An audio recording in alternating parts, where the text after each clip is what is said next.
everyone's ready, we'll go ahead and call the meeting to order. This is a public hearing.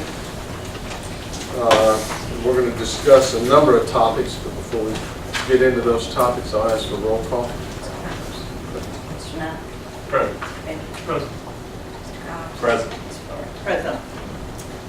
And we're going to start out with discussing the proposed downtown entertainment district.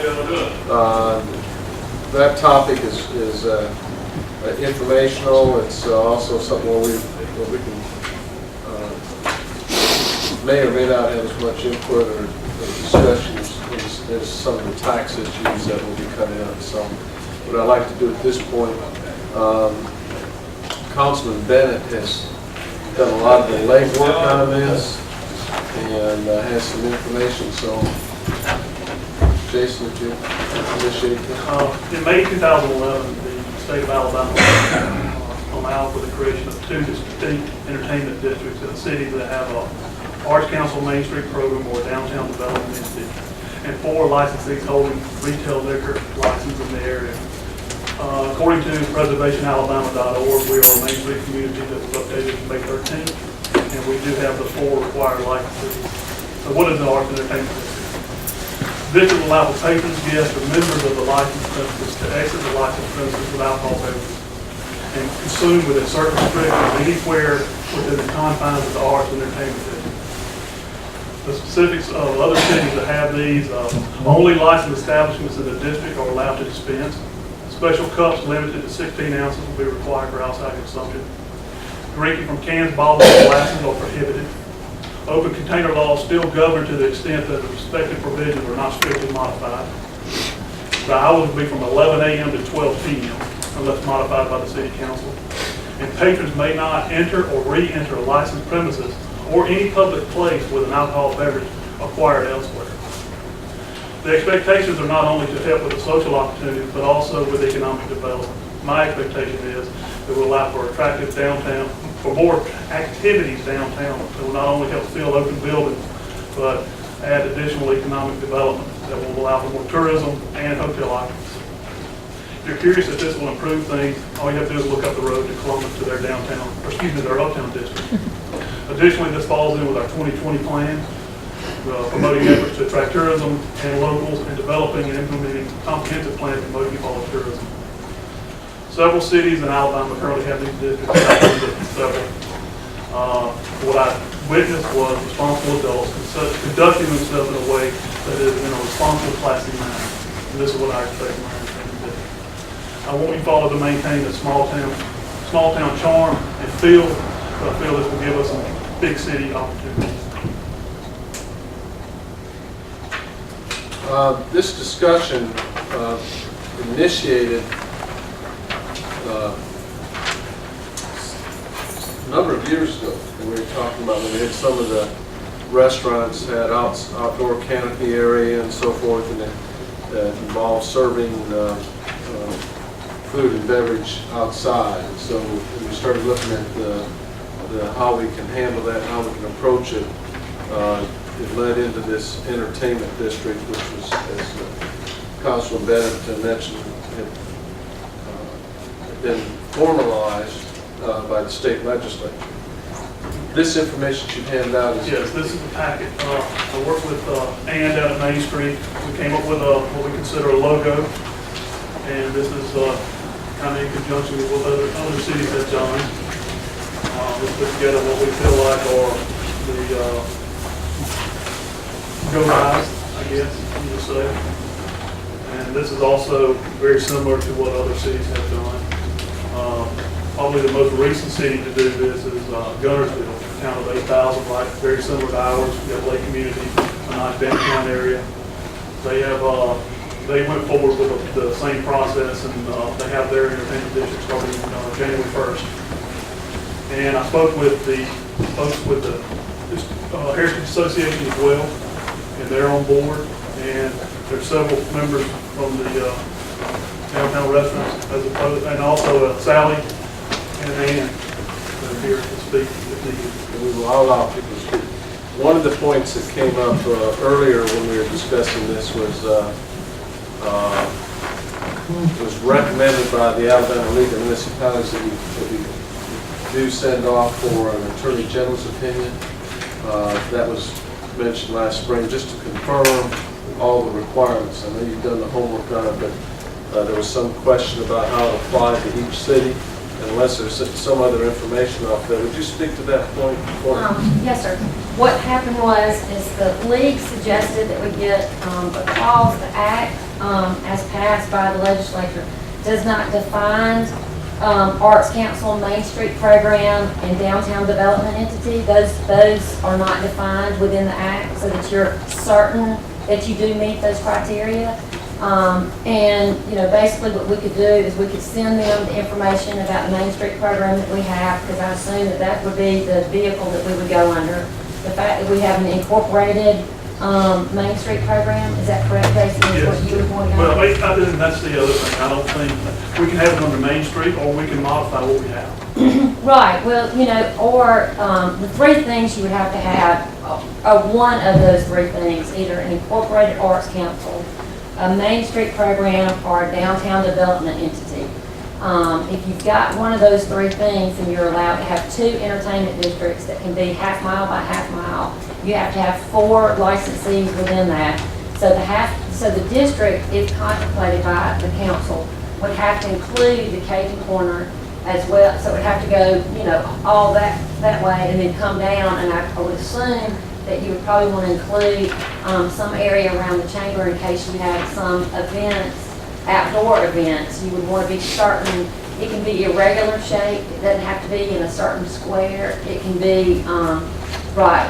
It can be what Jason provided me from Decatur is they apparently had a surveyor, because it's a survey description that Decatur used. Now, where we could use certain streets, I don't know that we would have to go to the expense of having a surveyor draw it out. But as long as we're pretty certain that we would stay within the limits of a half mile, and half mile. But, that's it. Dothan, there are a lot of places that have done it and managed to operate it successfully. So, but I would recommend just that we go through that one hoop. It seems like we would probably pass it, but we could just get the stamp of approval from the Attorney General to just say that our program meets the criteria, that what we have meets it, because they don't really say, what they mean when they're talking about those 3 entities. I'd like to open up for questions or discussions for council. Anyone have any comments or questions? Yeah, if you look at your packet, this packet is not on the website. So we'll try to, just kind of describe it for the audience. Basically, if you're looking at Google Earth, they have the ability to mark out a half a mile, and the red lines are the red line running from basically Piggly Wiggly parking lot to the post office is a half mile. The other one running from north to south is 0.3 miles, 0.38. So it's basically from the shore mansion to the bottom down there, 0.38, and the other is a half a mile. Speaking with the Heritage Association, they are okay with even going up to the shorter mansion, but they said right now that it doesn't require it because of what's going on. There's no liquor license in that area. I don't have a problem one way or the other.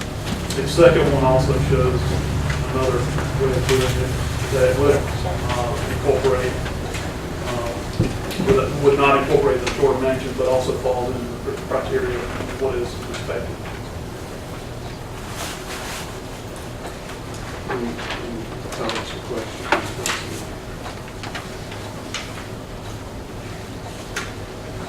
I would just like to hear from Sally or Ann, see if you had any additional information that we need to hear from you instead of. I don't have any additional information, but we have been working and as Pink knows, with Cajun Corner and several different restaurants have always been interested, as Bob said, in serving outdoors, and we reviewed it and we were unable to get that done, but we would like to broaden our repertoire and having events in Eufaula, as well as down by the chamber, we could actually develop that lot by the trail to have additional events and things like that. Any other questions at this time, council? I'll open it up to any public member who's here. Any questions or comments about what's been presented for the entertainment district?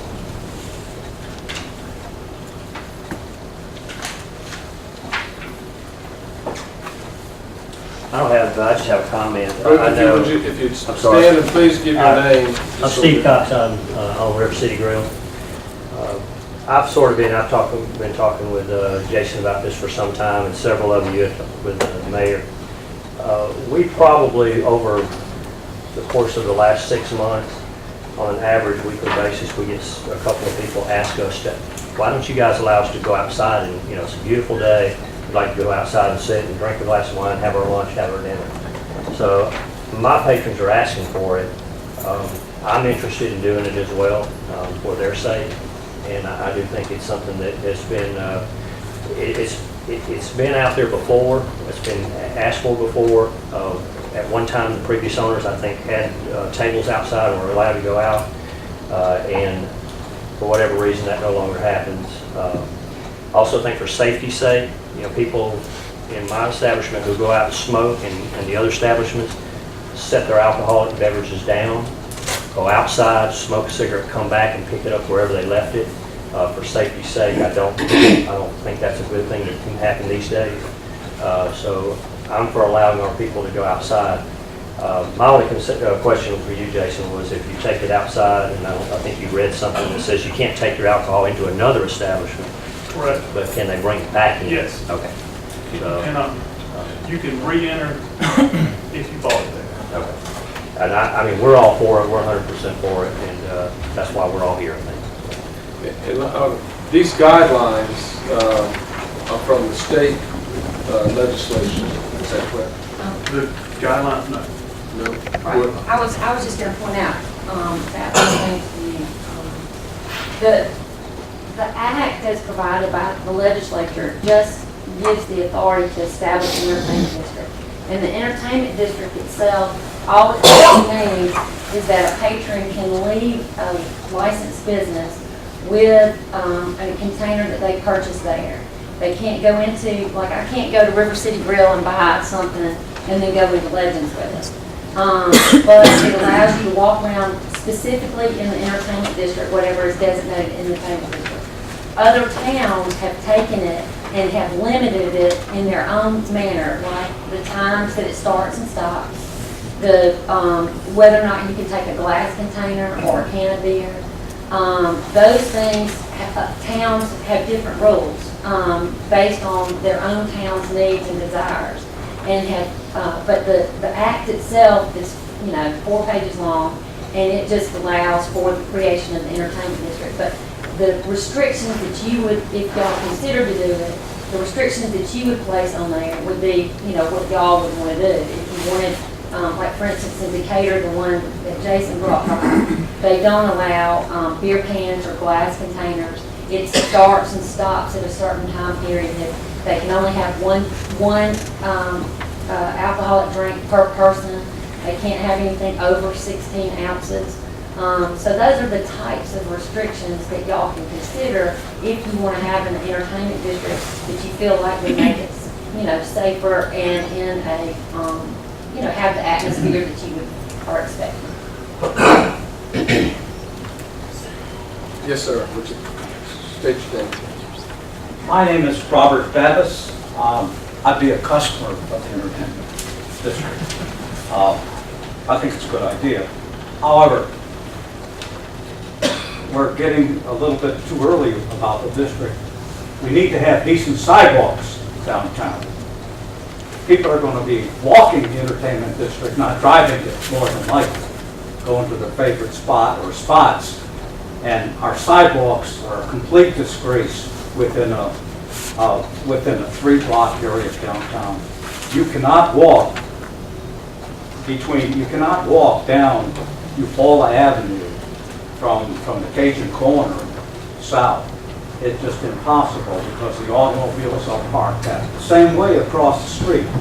The sidewalks are cracked, they're dangerous, people have injured themselves, and it's not really a good idea until we get some sidewalk improvement downtown and in the neighborhoods. So that's my input for the entertainment district. Thank you. I have a question. Yes, state your name. Dwayne Register, I'm with Legend Sports Cafe, and I'm all for this. My only question is, how do we regulate or prevent people from bringing beer in a vehicle or something and refilling cups that they leave with? That's my concern is, how can we prevent that from happening? It's valid, and we've discussed it with the police as far as additional patrols too.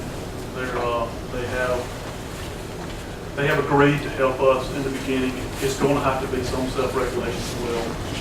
And that goes along with minors as well, same thing. But it's a valid point, but it does have to be I mean, it's something- self-monitored. And again, this is one of those things too that my recommendation is going to be to set it up for 120 days. And if it don't work, eliminate it. Because we're doing this to make the place better. If it makes it worse, I'm not too proud to say I was wrong.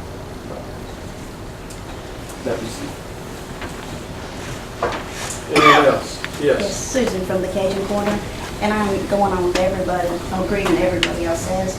I have a few comments from when I was in Carrollton, Georgia. They adapted this same entertainment district. Everyone printed their own cups, and that was how you can distinguish between each other instead of just serving out of regular cups, and they had their own alcohol cup, and that's what it was called. We did serve in wine glasses and beer mugs. We did use those outside, but if they left our tables, that's when the servers would take them. That's just some of the ideas that they adapted, and their main street is wonderful there. If anybody wants to contact them and talk with them about it, they'll share anything. Because they did go back in and change some rules after about 90 days.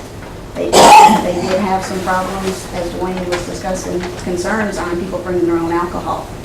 A lot of the businesses had like a hostess outside and monitor, as many tables as they had, Those are easily paid for, with just a couple glasses of wine, So there was a lot of monitoring that went on there. And I am with the smoking and drinking, a customer's concern is we can drink inside and we can not drink outside, and we can smoke outside, we can't smoke inside. So people that like to smoke and drink and have dinner at the same time, this would just make everybody happy. Thank you. Anyone else? My name is Dennis Fineout. I support the idea of doing this. First, thank you all for even taking consideration to put it on your docket. I think it's a wise idea, something that can be managed, as all processes have to be done. My wife and I recently were down in Montgomery for a weekend, just kind of visit. We've never really been there. And they have created an area down there called the Alley. And I believe it probably falls in the same category that you're all talking about. And we stayed at a little bed and breakfast, and everybody we talked with who was there, the vendors, the people in the area, we met a lot of people, all supported it, and it seems to be having a positive impact on their downtown area. And it is managed, and it's made it quite attractive. It makes it a nice place for people to want to do business. So I support the idea and appreciate you all consideration.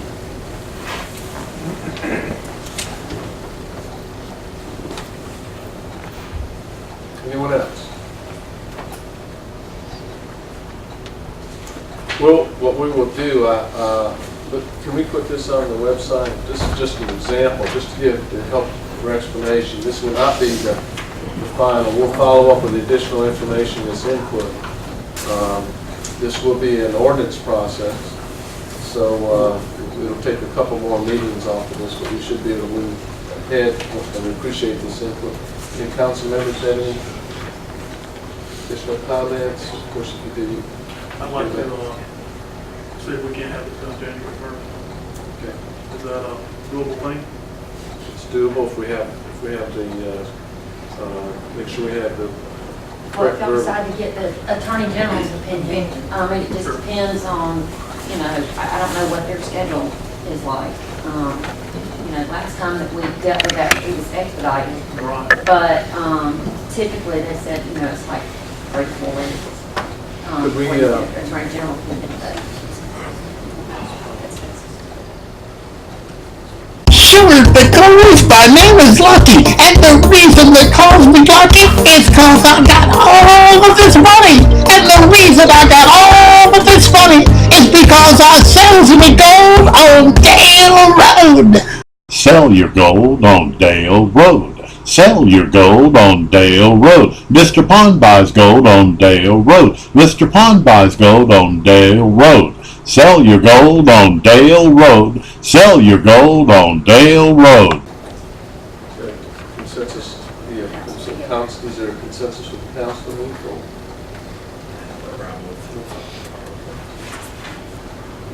We can start to move the process forward, we can have everything in place, and then, Maybe by the second, maybe we have a consensus by the second council meeting in January. can we, is there an issue or an ordinance to approve it subject to AG approval? Check out, we'll check on it. I think we can move forward and have things in place subject to making sure we're in compliance with all the requirements. So I don't have an issue with getting things in order. You want to comment, Steve? I know we talked about some definition to it, like maybe time zones and things of that nature. Sure. Where would that come from? A committee of some sort, or? Because I would suggest that if that were the case, that the owners of the 4 establishments be involved in that, so that we can all have some say about whether we have our own cups, whether we have a certain time zone that we allow, things of that nature. If that's possible, I think it'd be Good suggestion. I've asked, I know you're going to be out for part of the time. I've asked Mr. Bennett to coordinate that. You've got Ms. Sparks, Ann Sparks, who's headed up Main Street and also worked with other programs of the city. And Sally, if you'd have chamber rep, if you would coordinate having those folks sit down and pull that together so we can have this outline, I think that's a good suggestion. And then review it with some of the groups you've already talked to, Heritage Association, run it back through the council, of course. If there's no other comments off of this on the entertainment district, we'll move on to the other items. Anyone else want to add anything on the entertainment district?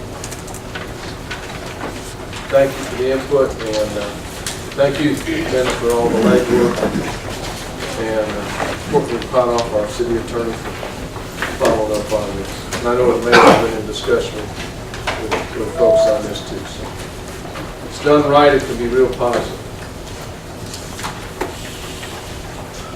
Next items on the agenda are the proposed tax increases. We have a sales and use tax increase, proposed gasoline motor fuel tax increase, and a garbage fee increase. The items on the agenda, and I'd like to ask City Attorney again just to give not read the entire ordinance on a proposed ordinance, but review them. You want me to do all 3 at one time, or do you just do one? Let's do all 3 at one time, and I'm sure people can address any one of them or all of them as they see fit. Okay. Ordinance number 2013-5 is an ordinance amending sections 1 and 3 of ordinance number 1980-10, adopted on May 5th, 1980, as amended by ordinance number 1998-13, adopted on October 19th, 1998, and further amended by ordinance 2012-4, adopted on April 16th, 2012, and ordinance 2013, adopted on May 21st, 2013, sometimes collectively referred to as the sales and use tax ordinance, to increase the sales and use tax from 3.5% to 4%. And then proposed ordinance 2013-6, an ordinance increasing the gasoline and motor fuel license tax from 2 cents per gallon to 3 cents per gallon, and repealing ordinance 1979-22 and ordinance 1980-11. And then proposed ordinance 2013-4, is an ordinance amending certain sections of the Code of Ordinances of the City of Eufaula, Alabama, Chapter 78, Solid Waste, Article 3, Municipal Collection and Disposal Service, increasing the fee by $1 so that each single-family dwelling, mobile home, or apartment shall pay $14 per month for 1 or 2 32 size containers.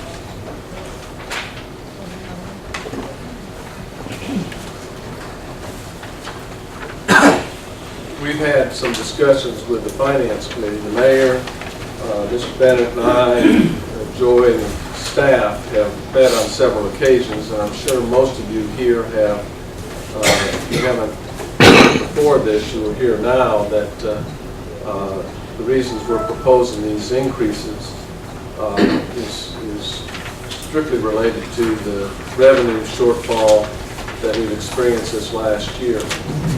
Even with the departments cutting back as much as possible, we've already seen the departments try to maintain services, but for example, Parks and Rec had to adjust their hours some. They did that also to save some funds. We have postponed capital expenditures for a number of items that we've identified in a 5-year campaign. But the ones that we need right now, we're doing what we can in terms of the capital budget, but we've also had to put off essential capital items within the city.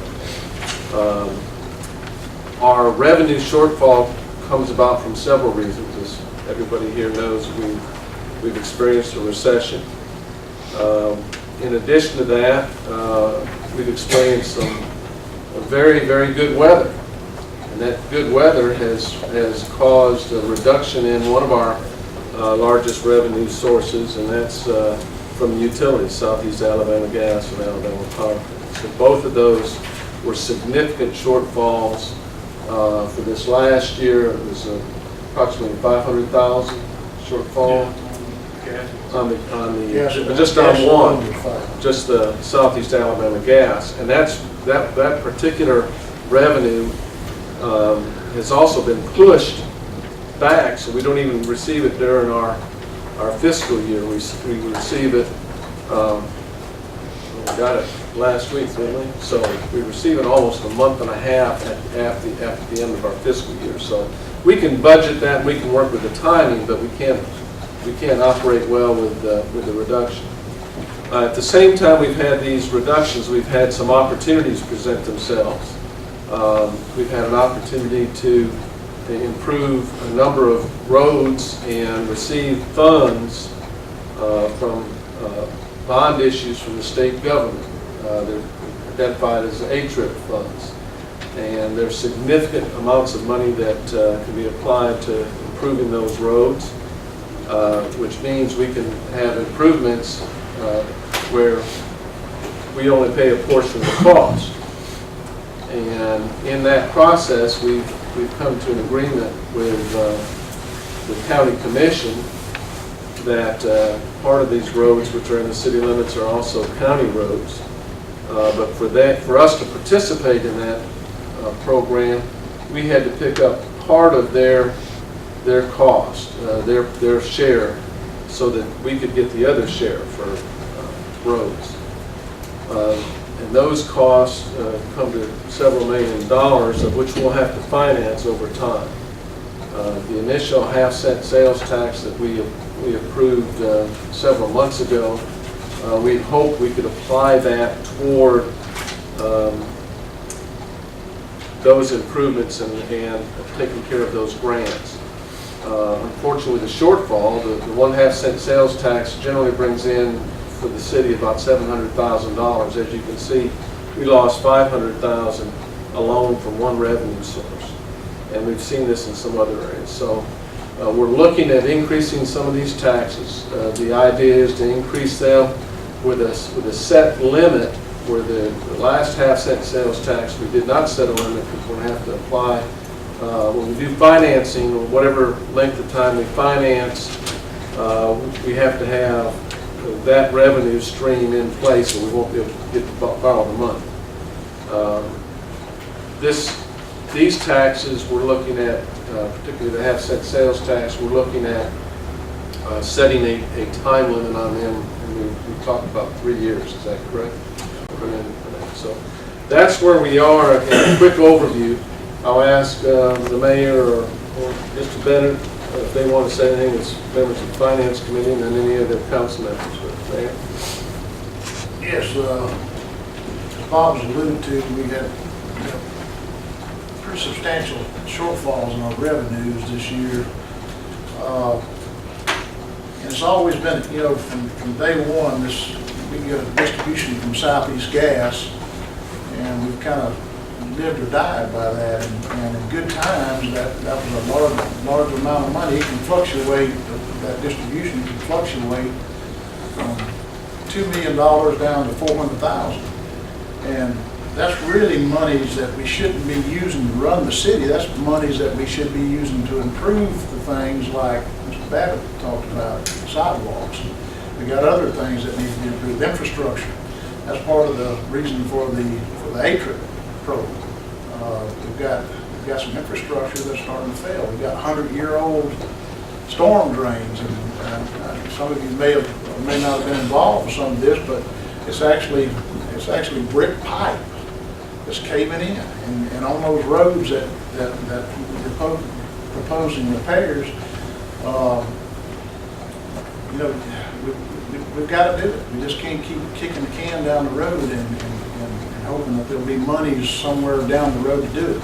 So we had this opportunity, and I think it's the thing to do. We've got some county roads involved that are in terrible shape. I campaigned on those roads, and it was a disgrace that people had to drive to and from work every day on those roads. So we've got to have that. We've got to have that money. We've been impacted by the loss of some of the industries that we have, and you all know about Cooper Lighting. We're going to be impacted again. We haven't felt that impact yet, but believe me, we are going to feel it. We're working hard trying to recruit industry, but that's in a recession. That's a tough thing to do. So my goal is to wean us off of that gas money, that gas distribution that we have. Bob talked about the power.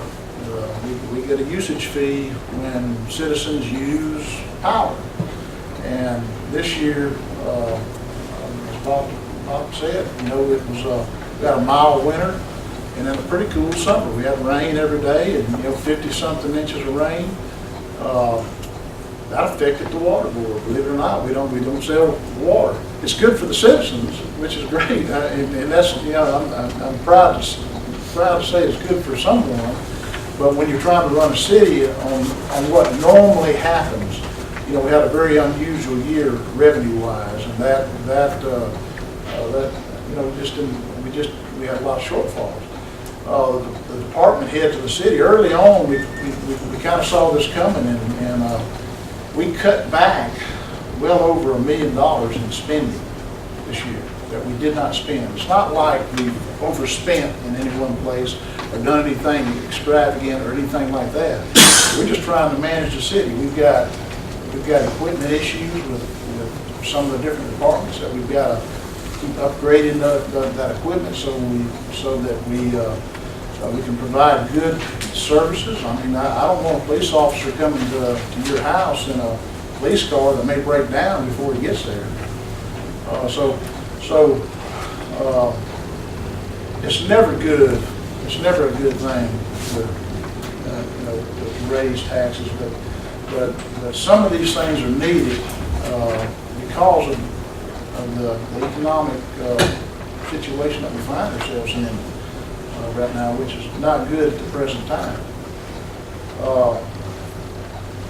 Let me ask Councilman Bennett a couple of things if we could tie in with both of you. These increases, with these increases, we've tried to stay below or not above other communities. Is that We're in line. We're in line. Something else that was not mentioned is we've had increases in expenses that were not of our control. For example, insurance is going up. Capital expenses are, you're going to have to maintain your infrastructure. If it don't, the town will fall around. I'm like the mayor, supply side economics that don't raise taxes. And I can assure you, I would not be for this, but I've seen the numbers. And for the short term, it's a fix. And I'm glad to expire. This, what we're discussing tonight is just a few of the areas that we're addressing. There's other areas that we're addressing. You boys tonight, I've already met with the 911 board.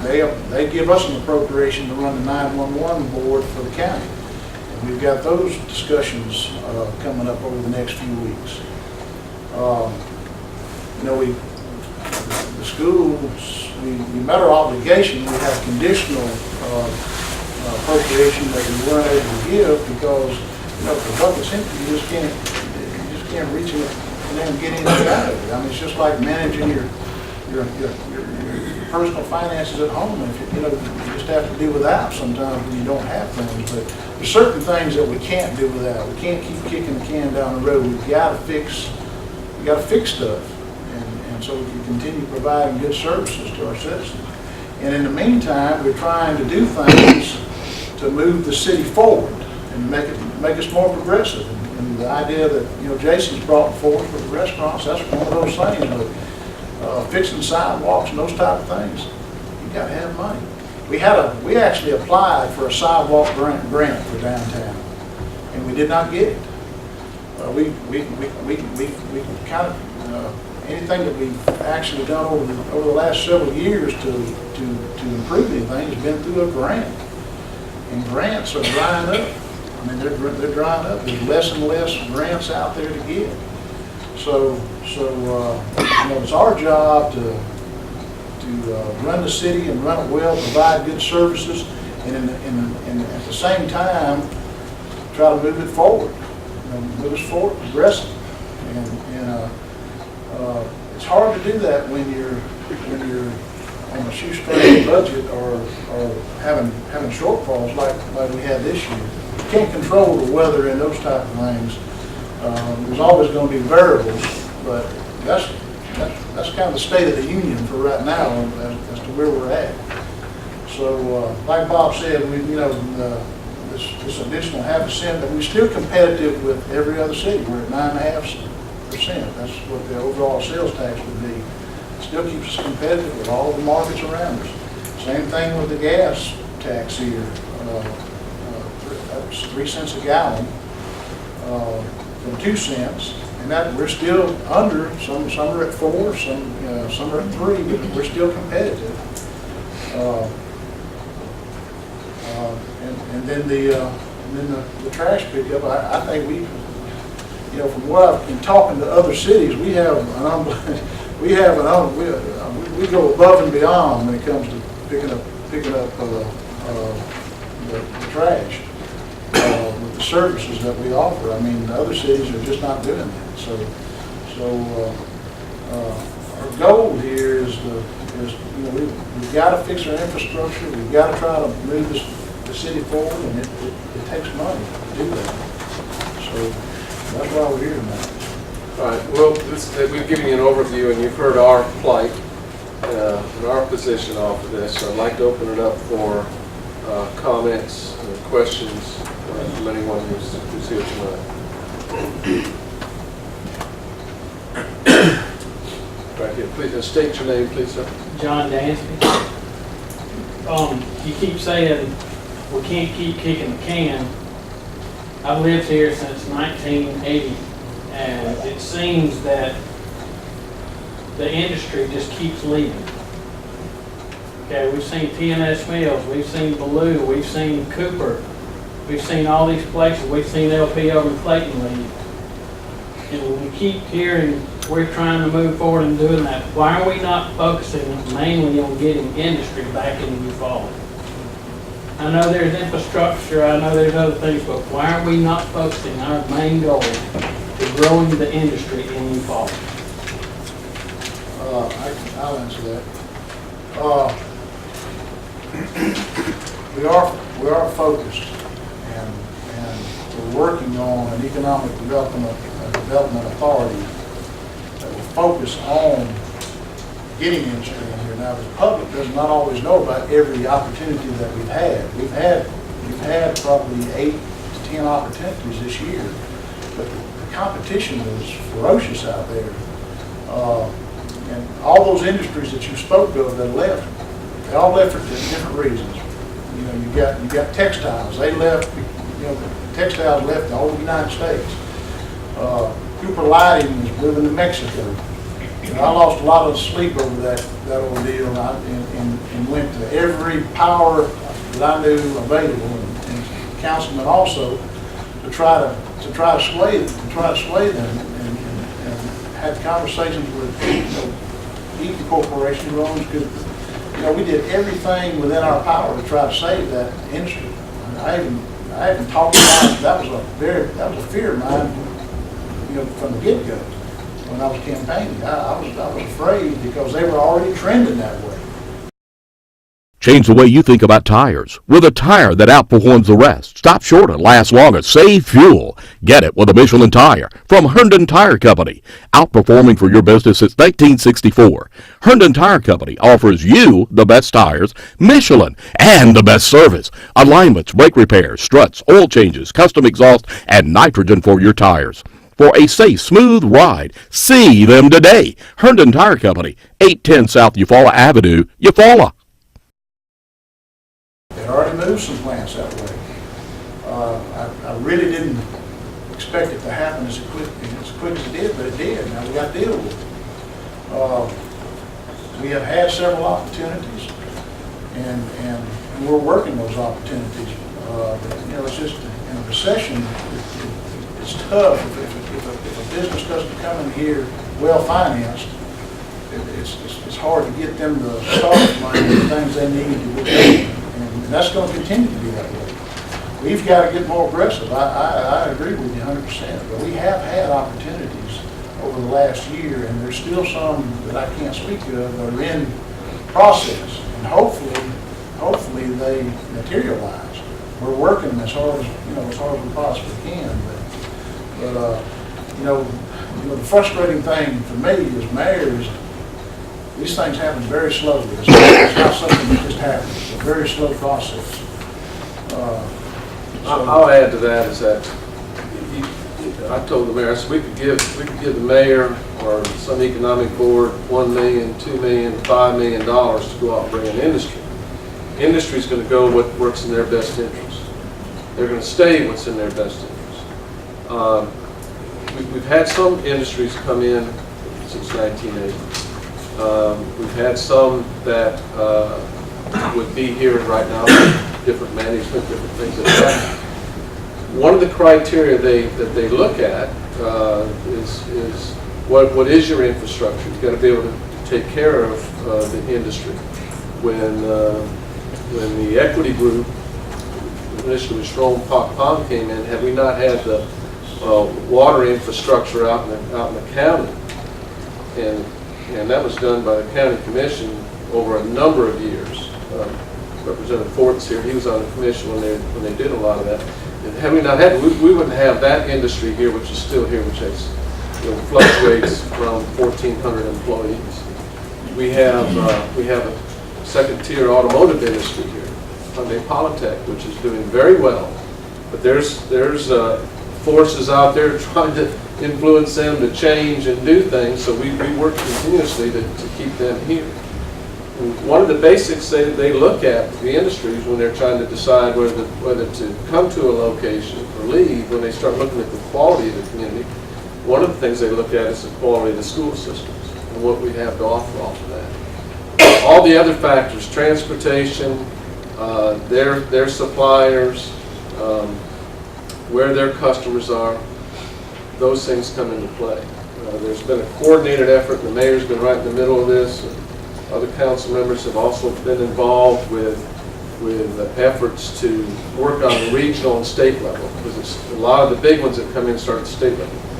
But what we want to do is help a lot of these young businesses here. When I say young, if they haven't been around for more than 10 or 15 years, is to help grow a lot of our local businesses, because the ones that are still here A lot of them started here. Johnson Outdoor Marine Electronics started as Texonic. Man's Bacon, Southern Plastics, which dominates its market. And we've got to make sure we do things to help foster them. Your point is well taken. And we are working on that. That's not going to end, and it's a process that we have to keep. We're going to end the other side of this. One of the things that Southeast Alabama Gas has done is increase their marketing efforts to try to bring industry in their market area. And that kind of changed their formula a little bit on what money we received. That actually They took it out. lowered our distribution by 20, we get about 22% of what's distributed over the cities. We're the second biggest user of gas in the system, thanks to one of our industries here. So we actually, in a roundabout way, contributed to the economic development efforts of Southeast Gas by doing that. But they've got a pretty aggressive plan, and we've already had some opportunities since they started that. Just in a year, we've had some Korean companies come here and look at Eufaula. But like I said before, it's very competitive. There's 20 towns out there competing for this, and I'll share just a little brief thing. This one company, their requirement, they were going to come in and they were going to build their own building. Their only requirement was they needed to be within 2 hours of the Hyundai folks plant, which we met that requirement. We got good routes there. They needed 20 acres of green field, which is undeveloped industrial park, which we have. I offered to give them 20 acres in the northern industrial park, and it's all the infrastructure is there. Everything is there that they need. Now that's still pending. Hopefully, we'll make a short list and we'll have to continue negotiating. But they visited 15 or 20 towns when they were here. So that's an opportunity that I hope comes about. But it's about 100 jobs. But like Bob said, we do have some existing industry that's expanding, and we're having to work and help them with that. And that's probably well over 100 jobs out of 3 different industries that are already here. And I'm not privy to say which ones they are at this time. That's about 100 jobs. And those things, I feel like that will happen. We had a businessman in here that was going to know about this Chattahoochee veneer and that product. We worked that group, and they were going to do open up the Chattahoochee veneer, which is about 40 jobs, and then turn around and possibly put a flooring plant here, a laminated flooring plant here. Well, their needs have changed over the last 6 months. That's why I said it's very frustrating when you get involved with this. It's hard to get excited about it until there's actually employees getting checks at these places. But we've had opportunities, and we're working them. We're working them, and we've got to figure out a way to get more opportunities. I hear what you're saying. Well, I would like to address too, financially, we're obligated for a building out there. And I can assure you, everybody wants to fill that building so we don't have to pay for it. And that was a loan that was through, I guess, Alabama Power, maybe? We have a spec building, and we actually thought we had somebody for the spec building. We have an obligation there of $500,000. That spec building's been sitting there for 5 years, 6. Yeah, and I'll add one other thing, because when you talk about jobs, there's a broad base to it. One of the reasons we have a viable hospital here, that was the lease and joint agreement we have with Southeast Alabama Medical Center. We have Medical Center Barber. Good paying jobs. It's critical for attracting and keeping business and retirees. We've entered into an agreement to help cover those costs, which is another reason why we're looking at these these taxes because we could be liable for $1 million, and unfortunately, we don't have that set aside as a reserve. So your point is well taken, and I think what we ought to do, and I'll ask Sally to take a note on this, we'll hold a couple of sessions at different times. One can be a work session with the council, but something other with the chamber, so we can talk about the whole picture of economic development and how everybody can play a role in that. That's a good point, because the better our economy is, as we've been able to do over the years, we've been able to keep our taxes low by having efficient departments and having revenue comes in that covers that. So growth in that area would make a big difference. Good point, and I'll open it up for other comments on the taxes. Yes, ma'am. Yes, go ahead. Paula Robertson from Redlands. My concern is we have people struggling already. You know, there are people that have been laid off, can't afford it. You open the paper and you see all these foreclosures. They're losing their homes. They can't hardly put food on the table. And you keep adding to taxes and taxes, and you know, what are you going to do? You just can't keep on with it. There's got to be a stopping point. You can't ask the hardworking people to just constantly give when they're bringing less home, if any. And I see it in my business. You know, people struggling. I have some of the cheapest prices in Eufaula. You know, come in there and eat, but when you have your customers come in and say, we're so sorry, but we're not able to come in anymore, you know, that is bad. You know, it's bad for business. I feel bad for them. And to me, that's my concern. When you keep raising the taxes, you're taking away from the very people that help and put, you know, out there. And that's my thing. I just think that you're hurting the people that actually are trying to help. Because they can't pay. That's a good point. Good point. We'll follow up on it. Mo, if you want to go next, and I'll follow up. I'm Mo Erkins, and Mike, I realize and I appreciate what y'all are doing. My question is, do you have to do all three at once? Because that's a big plan. I'll make a response to that. One of the things we wanted to do at this point was we looked at all the different revenue sources. If we just did one of them, no single one would cover the gaps that we have. If we go along and we do part of that, we're still exposing ourselves to not being able to meet our obligations. So that's the rationale behind it. The intent with the consensus that I get from each council member is that if the revenue picks up from all these areas sooner than later, then we can roll back some of the taxes, particularly the sales tax. That's been something we've been able to keep at an extremely competitive level compared to other communities, and even though we're close and below in some right now, that would be an objective, because your point that the impact tends to be on those that it hurts the most when they pay it. So that's the idea. Piecemealing it doesn't cover being able to do what we need to do in the opportunities. Is that a fair statement? Correct. You want to address the standard report stuff too? You want me to do that? The city's been fortunate to have a very solid credit rating, and we're right now in the middle of another review, which we hadn't anticipated it coming, where they're checking our data and our audits on our accounts and so forth. So that report will be going in the first part of December. Joy White, our city clerk, treasurer, and staff, and our auditors are preparing that at this time. So it's very important that we have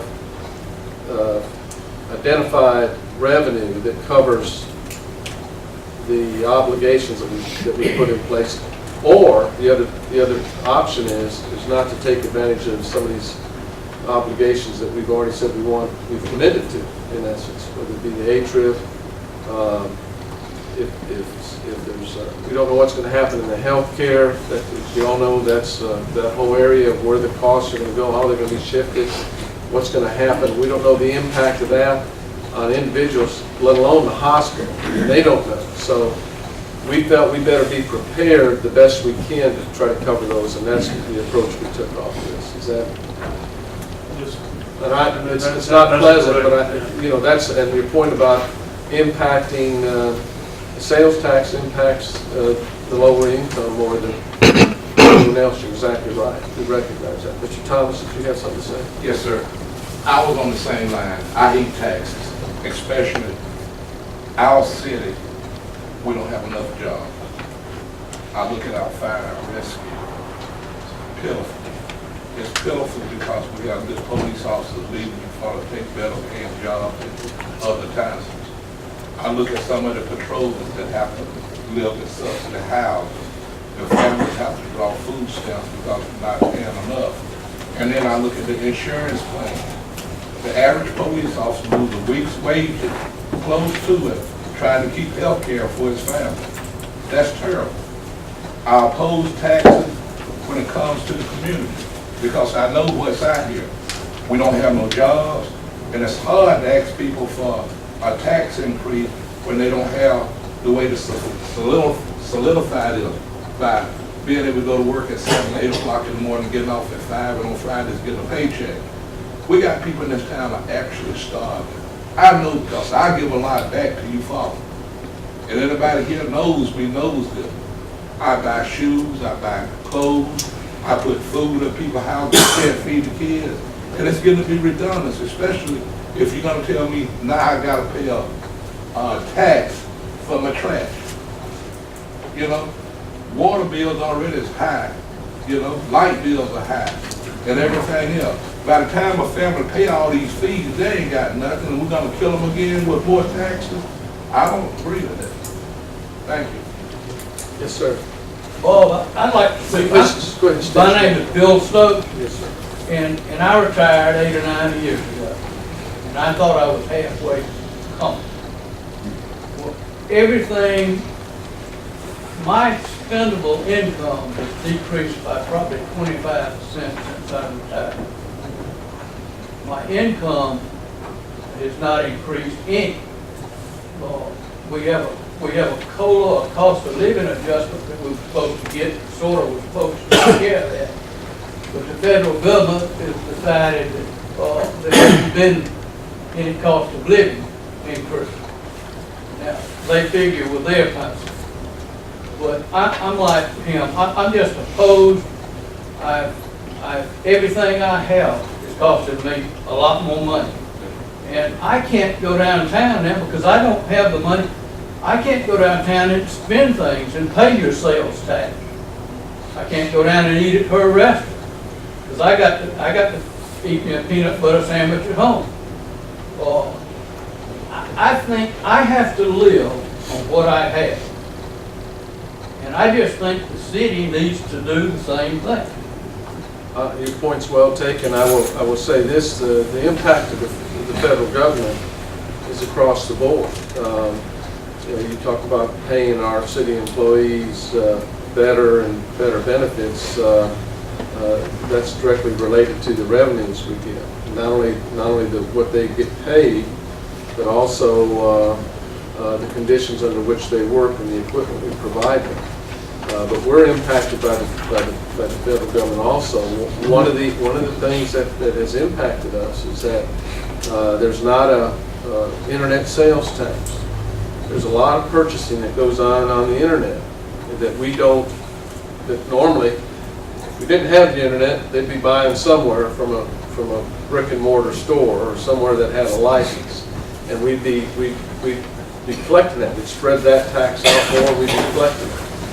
One of the reasons we do look at a sales tax is we do have a lot of people come to this community, fishing tournaments, different events that we host, heritage tour, number of meetings that take place at Lake Point, and we're taking their money.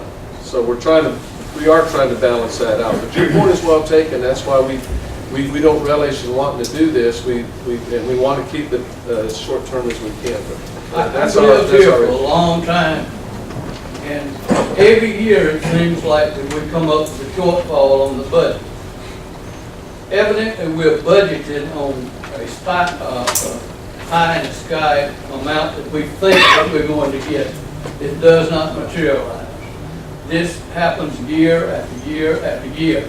Then you come back to the citizens and want them to make up for that.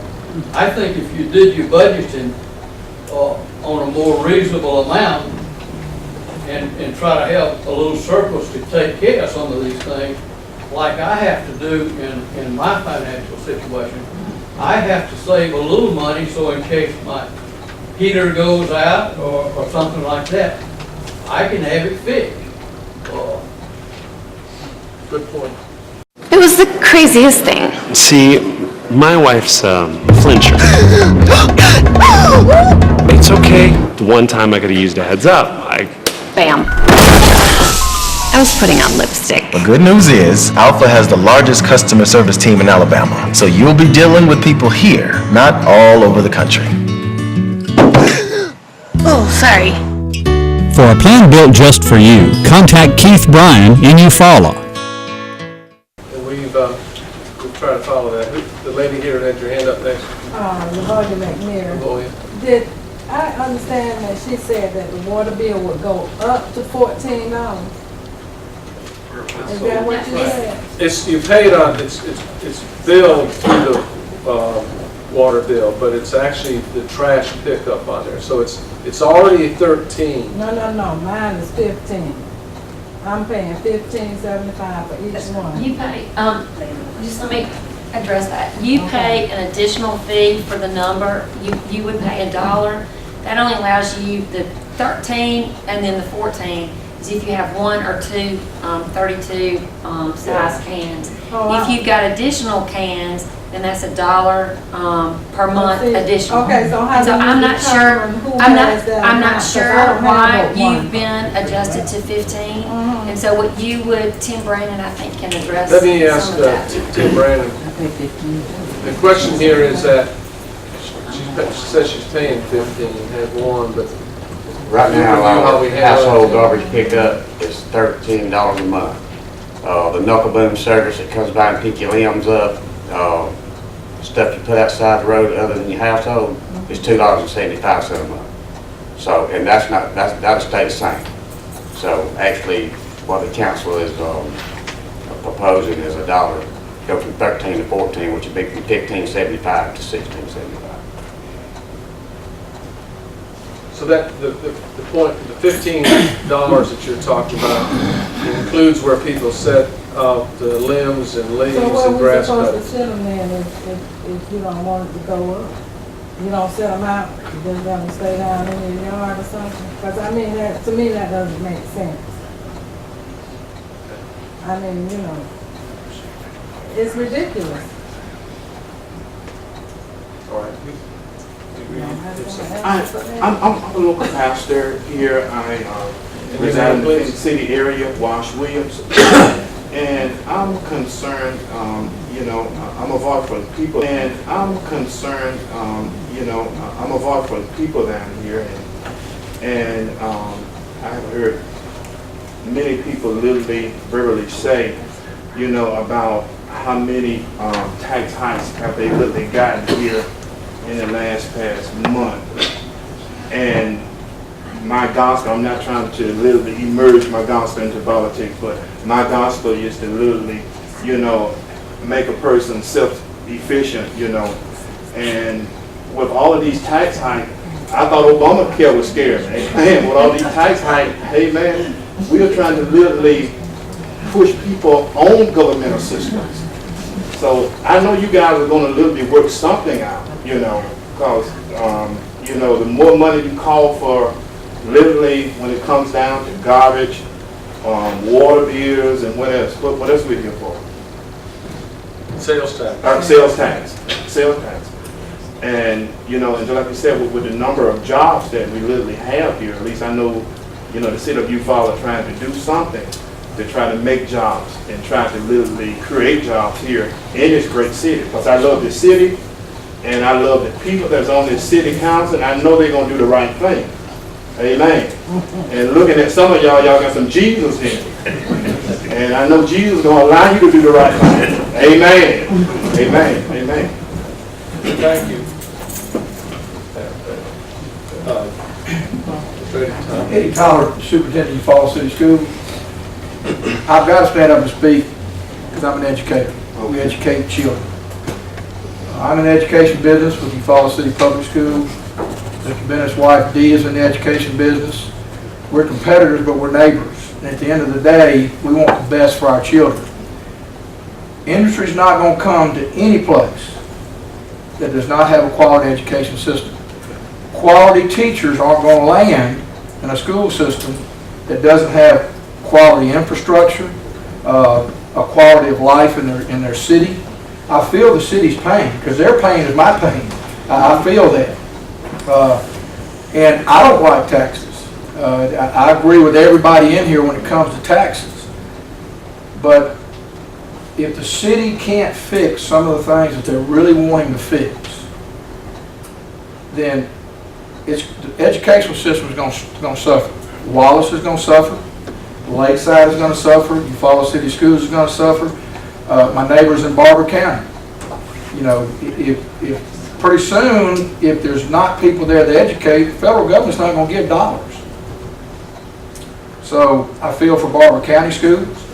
As an educator, if the cities can't capture a quality of life and attract people through that means, it doesn't matter what your educational venue is. If the educational structure is not here and it's not quality, businesses aren't going to come in and families aren't going to settle here. So that's just my plea from the educational standpoint. And I understand taxes are not popular. I'm going to have to pay them too. But, you know, if we don't fix it, now if they don't fix it, well, there's a fix. You know, and I'm sure they know. But I think they need to be given that opportunity to fix it. So that's just my take. And Jesus wants quality education for the children. Exactly. Exactly. Thank you. Again, my name is Dennis Fineout. I've been fortunate to be a resident of Eufaula for about 10 years now, and I want to thank you all. You're doing everything you're trying to do is positive and going in the right direction. I appreciate what I just heard about the education thing. My wife is a school teacher, and I get that. I hear the people that are concerned about the taxes that keep going up and how they're trying to make bills. And I'm scared to death of retirement, my friends, because it's coming out of me soon, and I know all of a sudden I want to be on a fixed income, and I don't know how that's going to work so well. The point I wanted to make is that I know you all are working hard to get jobs here, and jobs seems to be the target. That's the center. That's the bullseye of the target, is to get jobs. And if that were an achievable goal, and I'm not saying it's not, that would then just keep going hard. But I think you need on a parallel track to be looking at other things. Let's take a look at who we may be. We may not be, a community that's going to get a lot of high-paying jobs or middle-paying jobs or jobs at all. I mean, you look at some of the communities around this country. Detroit City fails; they're in bankruptcy. I mean, and that started out as one of the biggest job communities in the world. There's Flint, Michigan. There's other places that have had the same problem. My point is that let's take a look at who we are. What is the quality of life that we offer here, and how can we improve on that and bring people here? And I think one of those things may be people like myself. I'm 64 years old. I'm going to retire here someday. Not this day, but soon. And what can we do to make people want to live here that may not be necessarily job related? And I think there's a lot of opportunity here. We got a beautiful asset out here with the lake. We got a beautiful climate that we live in. I think there's other things that we ought to look at in terms of how do we get people to come here and live here and be able to support and pay those taxes and buy our products and services. So I just toss that out as just, let's not keep the focus just on jobs. I think you never, ever give up on those. But there's other ways that we may be able to improve this community. Yes, I agree with you that, but it's a three-legged stool. We've got to attract retirees here. because they're consumers. And let's face it, it's a target-rich environment. There's 10,000 people a day retiring, so having retirees here, they spend money. We also have to attract tourists here because they come, they're consumers, they spend money. And then we also have to work on attracting industry here for jobs. So it's not just one area. There's three areas there that we've got to remain focused on. Right. To get people into our town, spending money in the restaurants and the hotels, and I agree with you 100%. Yeah, and again, my focus with Mayor, I appreciate that, is that we need to have a multifaceted approach to this thing. We can't focus on one thing and think that's going to get us where we need to be. Thank you. Yes, sir. The mayor mentioned, and the chairman, that the revenue shortfall, and that's the discussion, the taxes, the proposed taxes. I normally would not ever agree to say, yes, go ahead. But in this case, I'd say we need to stop the bleeding. We need to take care of things. I'm willing to bleed a little more and pay more taxes. I think what you proposed is reasonable and it seems just. And knowing well that people on the lower economic scale, any tax right now is going to be regressive. So, but nonetheless, we need to stop. We need to get the money, the revenue. I only ask that when you get the revenue, that you consider, please, to start a revenue stream somewhere other than taxes. And I propose that perhaps you can use some of this revenue to run an analysis of something that may or may not be new to some of you, but a bypass of Eufaula for trucks and traffic that do not stop here, and with a toll road. And a toll road, if the start of that would be to get a consultant, a traffic consultant that can say, this is your projected revenue if you build the toll road. We're not talking about a corridor or planning or taking anything out of the, putting lines on the chart. We're talking about if we had a toll road, what would that produce for the city and the county? Somehow you could share it and get some of these monies that's available for a revenue stream to keep improving the city. And as far as the shortfall and the bad year with the Southeast Alabama gas, I even went and shifted over to a gas water heater this last week. So that's my Steve, you were next. Yeah, I was going to leave after the entertainment district thing, so I'm glad I did. So it was interesting. Thanks, Colonel Orkins. I think it's everybody in this room agrees that you have some needs that need to be taken care of. The community also has concerns. I guess I'm not necessarily for a tax increase for the community. I'm not so much for an increase with trash unless there's a deficit in that department itself. I think we have a resource here in Eufaula that we ought to probably try to hit, and that is the through traffic that we have coming through this area. They don't necessarily stop and shop like our citizens do here. They don't go to our restaurants so much, although we would like for them to, as much as our local people do. But they do buy gas. So you proposed a gas increase, and while I'm not necessarily for a gas increase, it may be the one thing that gets us revenues from other people other than the community in a better manner than trying to tax our people on sales inside the town. So I'm not here to say anything, but I know everybody's got issues, everybody's got problems, everybody has concern with finances, including the city. But if we can get those that benefit from the through traffic, and gas may not be the answer, but gas is just the first thing that comes to mind, then I would prefer, as the tourist towns do, they take advantage of the tourism we can take advantage of our tourism and take advantage of our through traffic, because there's a lot more traffic that goes down that 431 that doesn't stop for anything more than gas or maybe restaurants, but then the people that are shopping on Main Street or in the communities. So just an offer of solution. Any other comments? Yes, sir, I got one more, please. Yes. I know you're in critical shape. That's what is sitting in the budget. But it'll be a lot easier to pass things if you tell the people where your shortfall is, so we'll know before we get here. I didn't know you had shortfalls in all these areas. But if I had the same piece of paper that the council had to see where our shorts were, I would feel better knowing all this before I came to this meeting. To say no for sale tax or anything else. You know, spread it out. Let us know what you're doing and stop. And let us just tell us what you need and show us the shortfall. You'll get a whole lot better cooperation from the citizens of Eufaula. I'll just comment off that we've had, and I want to thank the media for being here, because we've had a number of discussions on it. We've had a number of items where we've debated different aspects of this. In fact, going back to February, March timeframe.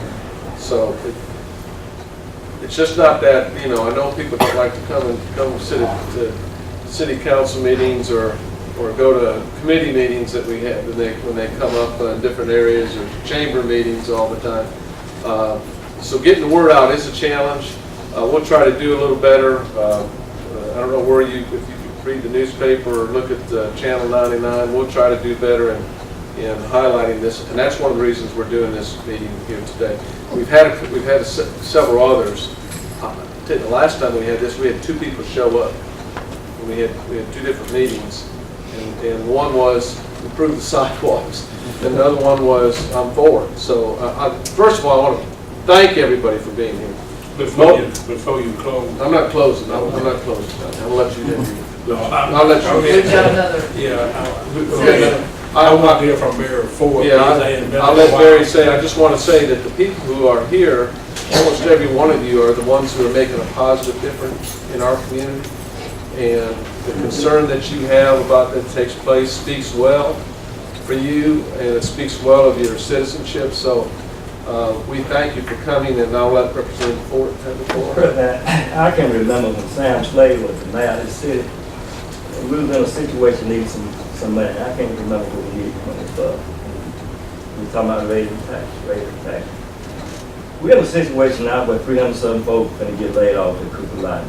There's another manufacturing company in Eufaula on 3 days a week. And I don't understand, you know, and Sam Slade always said timing is the main thing when he's going to raise somebody's tax. This is not the time to raise nobody's taxes. These many folks going to get laid off. Folks on slow time. Unemployment rate in Barber County is what? Do anybody know? About 12. So it's finna go up a little higher now that these folks get laid off. A man got a wife and 2 children and making 3 days a week. By the time they take it, you say the insurance and all that out, he ain't bringing no money home. I'd be sad when y'all sitting there for raise taxes on somebody who's gonna lose their job. Somebody working 3 days a week. Unemployment rate is already high. I would find somewhere to cut. And I'm glad the superintendent is over there. You know, I visited the school last week. He done with the school last week. And how much money did y'all cut from the school you've been paying? We've cut a total of, for a 15-month time frame, $360,000. $180,000 last cycle, and then $180,000. It's not a cut. It was a appropriation that was determined that if we didn't have the funds, we couldn't give it to them. We had been giving it to them, but it was a conditional allocation. We didn't have the money. So, but in terms of utilization for the school system, is $360,000 of discretionary funds, which is significant. I know we're in a recession, and the experts tell me it takes anywhere from 6 to 8 years to come out of recession. We've been in what, 5 years? 4 years, we've been in a recession. It's very slowly trying to come out of it. It's a bad time to raise both taxes in a recession.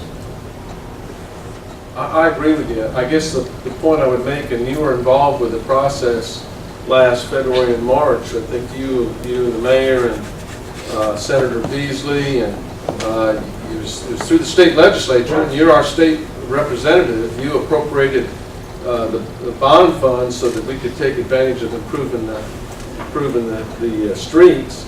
I guess my question to you would be is if you could waive the match fund that we have to do for the streets. There's no way I can do that. If you could do that, or I mean, in terms of, I'm not trying to joke about this, I'm being very serious, is that for us to do that, to take advantage of that, and also enhance opportunities off of that, one of the first areas we'd have to look at cutting would be that. That's one of the reasons we're looking at doing this. The other thing we'd have to look at is that we have to renegotiate the hospital contract here in another couple of years. We don't know where that's going to be. That's a discretionary amount that we allocate. All the other areas we'd have to start cutting, go back to what Mr. Thomas said, we'd have to start cutting city positions, city capital outlays, city services, because that's where we are. The city went through this last recession maintaining everything level, but it was done at a cost, and this happens, and we're at a point now where we have to do this. So I agree with you with what you're saying.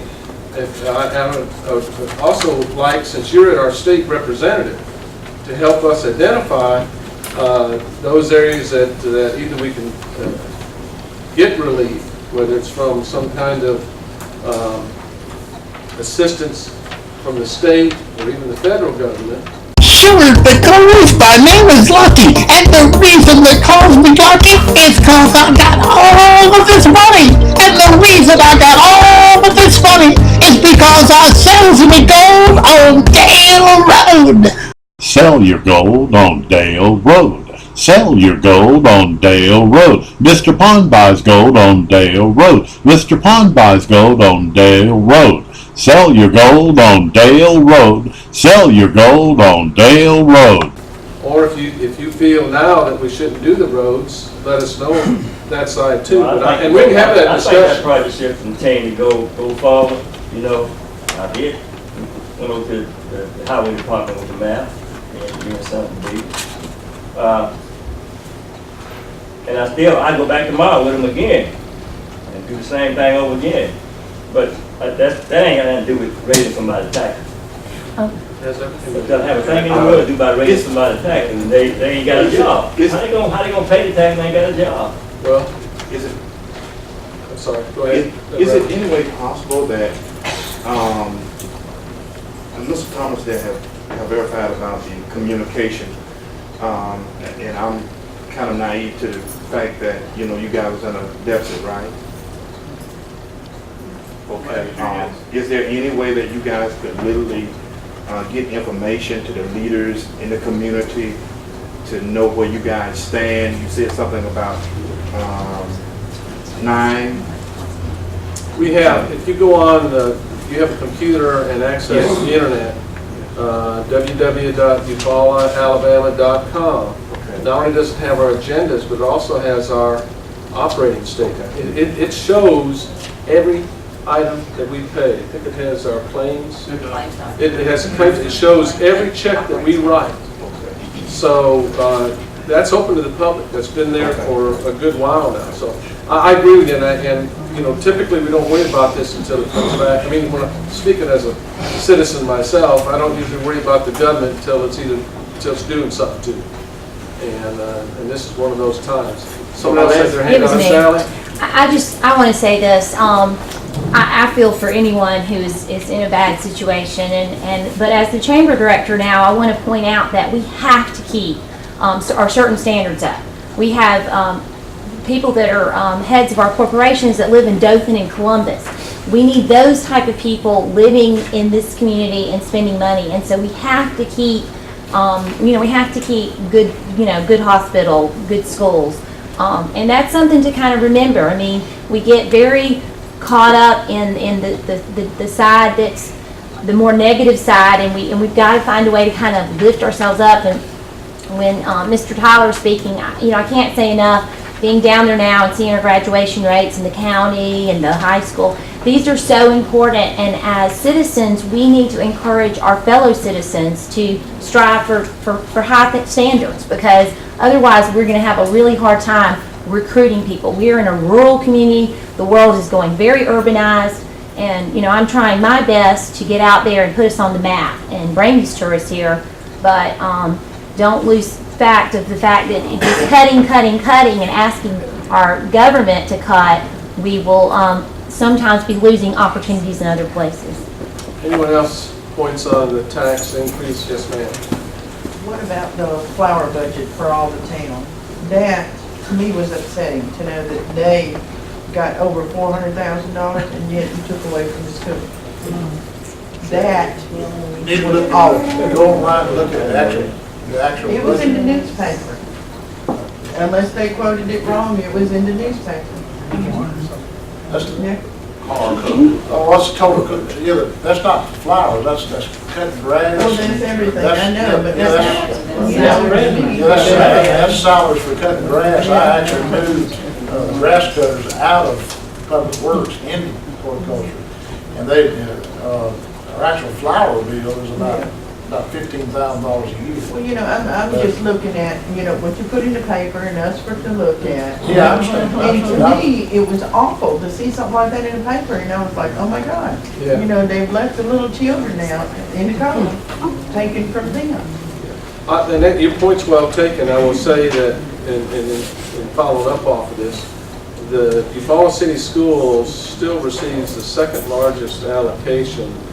I think Parks and Rec is higher, outside police, fire, city department. So, and I will also say that our community, and this is a compliment to our citizens, our community has voted in additional ad valorem taxes. So we are not the highest end of some of the quality school systems in the state, but we are at a competitive basis in terms of ad valorem. As far as city governments, we're one of the very few that allocate out of our additional funds out of our general fund for the city school system, and particularly that discretionary amount. Now, I'm all for that. I agree with you, and you want to fix it so people can have systems, and the earlier the age, the sooner the better. So I'm all for that being promoted. So your point's well taken, that we just got to close some of these gaps. Any other comments on the taxes of the media? So Ron Cassidy. The thing that concerns me about A-Trip, and I never have got an answer to this question, as to how much of our city roads, percentage-wise, are we going to deal with? Are we going to deal with what percentage? 10%, 100%, 40%? What is the percentage of mileage of the A-Trip project and mileage of the roads that we have in the city of Eufaula? I would say it's not a real high percentage. We can measure. We can get you that answer. The reality is, fixing any road, repaving any road is expensive, and that's why we don't see a lot of them taking place. And we've had to rely on grants historically. So whatever percentage we're doing, and we'll try to get you some number on that. Whatever percentage we're doing, as far as our obligation to pay, is reduced significantly because of the state legislature is paying the majority of it with federal dollars and state dollars that they have, which is tax dollars. We're just using some. Ron, do you know what roads are included in the acre? Not by memory, but I have a record of them. Yeah, we'll get that too. We'll show you that. We'll try to get you some. It's going to be a small, but we have a huge road system. We got a lot of roads, and we have city limits that are comparable to Washington D.C. They need fixing. Any other comments on the taxes for the purpose of this meeting? Mr. Harry Perkins. Harry Perkins. Is this enough? 3 months ago, the half cent was enough. You had a good laid out plan. You had a good plan of action. Now, even today, it's like, well, we don't know how we're going to be affected 3 months from now. Everything's unsure, even with this tax. If it's not enough, make it 10% and be sure. I would rather be sure than Back here in 3 more months. We're pretty sure, and let me, That's what I'm saying. We're pretty sure. We are. Well, let me give you an example. I'll tell you what was taking place 6 or 7 months ago. Our local economy was moving up. We had strong industry interest. We have people looking to expand. At the 6-month mark, not only our local economy, but the state and the federal government, across the federal government. I attended a meeting with the executive vice president of the Atlanta Federal Reserve, and the whole country slowed down. There's a number of reasons that happened. You had all the things taking place up in Washington, D.C., where they weren't coming to budget resolution. They were threatening and eventually shut down the government. All those things come into play on what was going to be the impact of the Obamacare system. So it was all those unknowns caused these industries and businesses and people to set tight. And, you know, if you weren't retired, you'd been laid off possibly if you were the federal government. You know, so all those things caused a slowdown, and that hit us here too. It's the folks looking to do the Chattahoochee veneer. All of a sudden, their demand's not there. We had some other industry that looking to expand and open up, and they've made some announcements on it. They postponed it. We've seen those who've already started their expansions slow bringing in their folks. You mentioned, I think Barry mentioned, you mentioned the 3 days work. Yeah. All that we don't control any of that, so we're giving it our best guess, and that's one of the reasons that I mentioned to Colonel Irvin is that, you know, we said, all right, let's hit all these little pieces here the best we can, and try to use where we're taxing other folks that come into town, which is true. That hits our local folks, but there's other folks that help pay that sales tax. And then other things where we're trying to improve on the revenue. So that's the idea behind it. So Harry, I can't promise that, but that's the idea behind how we're pushing. Can you tell me anything about that bid?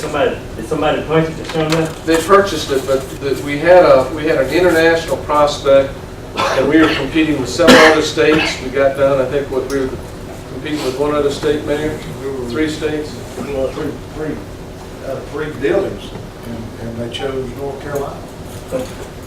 Unfortunately, that particular building, if you know anything about the TNS building, has got a complex design of tunnels underneath it. And unfortunately, with the textile industry pretty much leaving the United States over the last 20 years, there's a lot of those buildings available all over the Southeast. So that at the time it was owned by a bank in the process of being purchased, and it took a while to work out the sale, which it has been sold, and hopefully this man is a developer. He's going to develop all that. So there'll be some opportunities. Those are not necessarily the kind of jobs we need, but you know, jobs right now, we're taking jobs we can get right now, won't we? And we've had some momentum over the last 12 months, and it's just hard to keep. It's very frustrating. It's been very frustrating for me because we've had some momentum, some things happening, some new things, new businesses coming on.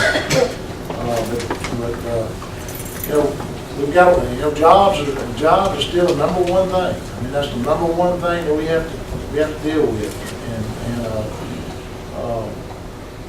hopefully some of this money that you'll raise from these increases, we can use that toward being more aggressive than what we are. We've got to get more aggressive. I mean, when a new industry comes to the state, we just did a thing. If you read the Tribune, we just made our Northern Industrial Park is going to be included into the Advantage site. And when these folks come to our state, that's the first thing they look at is the Advantage sites. I mean, when you look out there at what's available in Alabama that we compete against, there's hundreds of industrial parks, and we compete against all those, and that's just Alabama. So the Advantage site that we just made, the Northern Industrial Park, that's kind of at the top of the queue. When you Google something and it's the first thing that comes up, now that we're on the Advantage side, that's gonna be one of the first things that they see, is that, Eufaula, Alabama has some available space and spec building in that northern industrial park. So we're trying to do things to give us maybe a little edge, and we gotta do a lot more. That's just one thing. I think Mr. Knight had, John? anyone else? Great points made here. I think, once again, I appreciate it. I should say this, I was really kind of disappointed the first time we had the tax issue when no one showed up, but we appreciate your feedback. If you'll stay involved and help, your suggestions, one, it helps in the communications. I hope you felt that at least you walked away from this, that not only are we listening, but we've been doing our homework. We've had a lot of meetings this year. The council's been very engaged. We brought in outside experts. So the next step, the other part of that step, though, is have engaged citizens. And we greatly appreciate it. And I know those who are here are engaged, and we appreciate it. So unless there's something really burning on someone's heart at this point, anyone from the council have anything you want to add? I appreciate everyone coming out and know that, none of us, we want to do a good job for the city. And this is the last thing that we want to do, but we just don't have a lot of options. I mean, we talked about cutting things in the city. Just to give you some background information. I sat down with every department head, Joy and I, and we looked down our budget line per line. So I would understand exactly what that was in that line. And last year we actually cut the budget $1 million. I mean, we just did without stuff. It wasn't that we were going to overspend. We just did it without stuff. And like I said earlier in the evening, we just can't keep doing that. We've got to have new fire hoses. We can't not replace things that we have to have. So New offices. I said new offices. Competitive pay to keep officers. Yeah. We've been collecting. We lost 2 good officers. This week 3. A third. We've been collecting $250,000 throughout part of this recession from the rescue squad, which we can do. It's kind of like one of the 911 boards. But the reason that money's there so they can buy new ambulances and refurbish the equipment that they have. And they're to the point now that we can't keep taking that $250 out of there. So it's a combination of things. It's been addressed, and unless someone has anything burning on their heart, you can contact City Hall, the mayor, me, any of the council members. We still have to go through this process to vote on it yet. So if anyone wants anything, come talk to me anytime. It's best to make an appointment because he's out and about a good bit. Am I right, Terry? Thank you. All right, if there's no other business to come before the council, have a motion to approve.